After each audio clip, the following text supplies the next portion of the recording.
Welcome back, guys. So lately we've been looking at a lot of different retro emulation handhelds straight out of China, and a lot of them have been from Anbernic. And you could say, at least with Anbernic, their build quality has been progressively getting better. I think they've made some decent devices as of late, you know, the RG350M, 350P. And today we're going to be taking a look at their newest offering, the RG280V.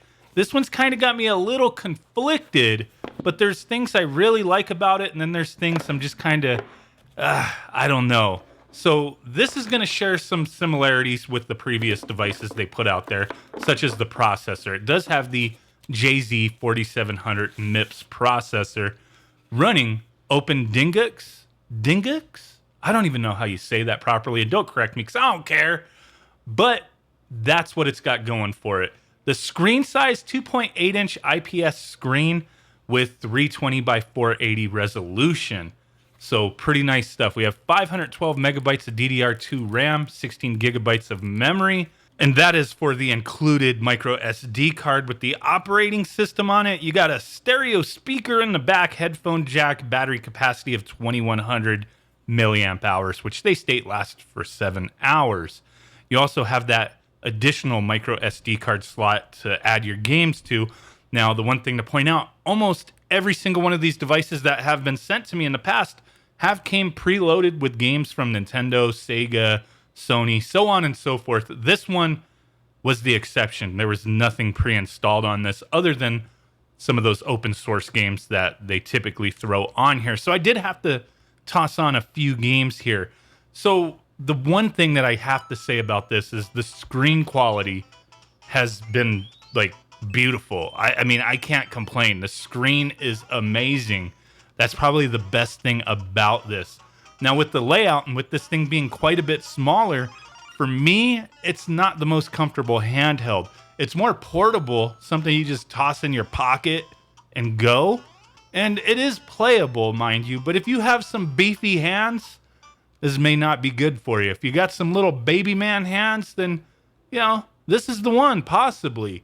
I want to explain what I liked and what I disliked about this thing. So, obviously, with the layout that we have here, we have those shoulder buttons up top and then our 4 face buttons. Now, that's going to limit us because we don't have any analog sticks on here. There's no room for it. It's just a D-pad and your base buttons. So, from first inspection, first look at this device, it's perfectly fine to play most of your games, your Super Nintendo, NES, Genesis, Game Boy, all that kind of stuff. But as far as going beyond that, it's kind of not really that great for it. You know, it will play PlayStation games, mind you, but things past that, even if you could find games that run decently well, like Dreamcast or Nintendo 64, you're not going to have enough buttons or inputs to be able to play those games properly. And the one thing to point out is, while Nintendo 64 and Dreamcast will play on this device, it's going to be very hit and miss with that. And you do have to add your own emulators to get those running on this device. So I've tested quite a few games. The little speaker that's on the backside, the butt of the system, sounds pretty good.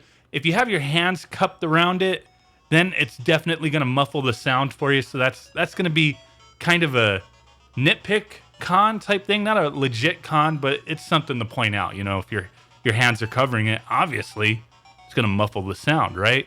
Now, all the games I played, Super Nintendo, NES, Game Boy Advance, everything performed well, including special chip games for the Super Nintendo.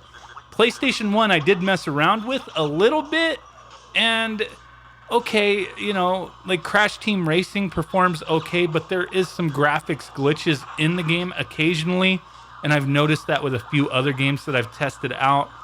It's going to be hit and miss, I mean, but for the most part, PlayStation plays very well, and that's pretty much the limit of where you would want to play games on this device, because you just don't have enough, you know, inputs to play other things. PlayStation, you can get away with the D-pad and the face buttons, so that's just fine. So with the user interface / operating system, very familiar stuff, not too much bloat here, very easy to navigate through, but it's kind of, you know, meh. We've seen this before plenty of times. And that leads me to the one thing I've talked about a lot. Where's the innovation with these devices? It's kind of lacking, you know, we just get the same thing over and over again in a different form. So I do like taking a look at some of these, especially the more quality ones, such as most of the stuff that's recently came out from Anbernic, but it's just the same thing over and over again, just shaped a little different or using a different material for the actual design, right? So that's one thing you have to keep in mind looking at these and looking at the price. The company who sent this to me, Keep Retro, they have it listed for $75 right now. And while I think that's not necessarily expensive for the device, the lack of features here, the lack of buttons, I mean, does it justify that price? I kind of wish this was closer to the $50 or $60 price point because there's a lot of competition out there. But this is speaking to a very specific market or segment of the market who like these kind of devices and want something a little smaller. I mean, most of these devices are, I don't really see why they wouldn't be portable. They're all small to begin with, but some people do like this form factor. For me, it's not the most comfortable form factor in this, presentation here. The buttons, everything's feeling okay for the most part. I'm going to get more into that in a second, but with how cramped the space is, reaching the L and R buttons and having your fingers on the face, kind of uncomfortable for me. Like I said, it's going to depend on your hand size on what works for you. Everything here has been performing very well up to about PlayStation, like I said earlier. TurboGrafx, wonderful. The real thing that I would see wanting to use this device for is handheld games and, 8 and 16-bit games, and it does the job decently well. My biggest problem with this isn't even the comfort. It's the buttons. It's the triggers. I don't know if it's just my unit specifically. I don't know if anybody else has had these same issues who've bought this device or reviewed it, but I do get some, non-responsive inputs with the face buttons and more in particular the shoulder buttons. Like in Star Fox, I have to mash the shit out of these things to do a barrel roll. You know what I'm saying?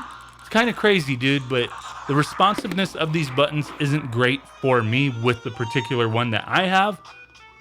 And the face buttons, the ABXY, they have like a very stiff feel to them. The same thing with the D-pad. Maybe that will loosen up over time, but my issue is that they feel a little crunchy occasionally. Like they get caught. Like they get stuck for a moment, and then they pop back out. Like just a quick, fraction of a second, and I can feel it. And I know you guys know what I'm saying, as a lot of you have probably experienced that as well with subpar controls, right? And this thing doesn't feel like it should be that way. It feels, very quality. The appearance of this thing is beautiful.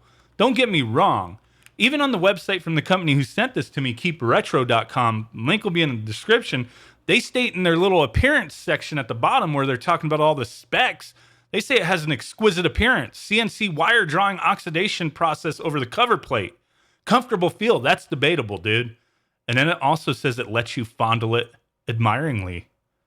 Yes, I'm going to fondle this thing all over the place.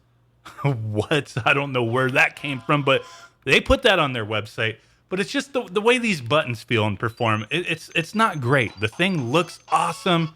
And I understand it's not going to be for everybody in this form, but I just wanted to do this video, inform you guys of this new option that I think looks fantastic and it performs decently well.